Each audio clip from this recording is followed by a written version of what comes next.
মানে ফার্স্ট আমরা ওই ছাদে উঠলাম, দিয়ে দেখলাম যে ওরা তাড়তে তাড়তে আসছে। যে প্রথমে আগে কয়েকটা ইট নিলে, ইট নিয়ে আমাদেরকে টার্গেট করেছে। আমাদের প্রথমে দরজায় মারলে, দরজায় 3 বার মারার পরেই একদম দরজা খুলে গেল। দরজা খোলার পরে আমাদেরকে উপরে দেখেছে, আমাদেরকে বোমা ছুটছে। তারপরে যত স্প্রে গ্যাস এগুলো ছিল আমাদের চোখে নাকে এগুলোতে ছিটছে।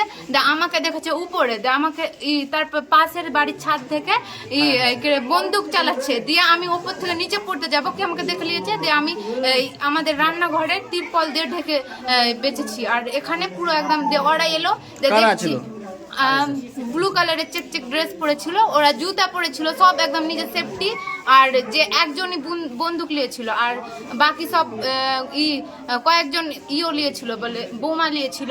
তারপরে ওরা ঢুকলো, তারপর এই দিক থেকে আমাদের পুরো বাড়ি ঘেরুয়া করে নিলে, আর এই দিক থেকে পুরো দিয়ে আবার ফের এখানে চেয়ারে বসলো।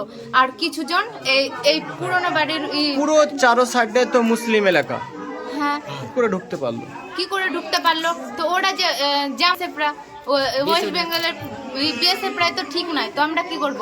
তারপরে ওরা ঢুকার পরে সবকিছু একদম আগুন লাগিয়ে দিলে। তারপর ওরা বসলো, তারপর আমাদের টাকা যেগুলো ছিল বাড়িতে, সোনা গয়না, তারপরে আমার একটা আমার ফোন আর একটা আমার আপার ফোন, দুজনের ফোন ভাঙলে, আর সিম যেটাকে চাচ্চুর করে দিলে বাইরে নিয়ে যায়, আর 2টা সাইকেলকে আছড়ে দিলে ফেলে। তারপরে যত ছিল আগুন লাগিয়ে দিলে। কোথায় এটা? এটা আমাদের বাড়িতে। তারপর লাস্ট বাড়িটা কোথায়? হিজলতলা, ধুলিয়ান। তারপরে বাড়ি। আপনার নাম? আমার নাম রাজিয়া সুলতানা।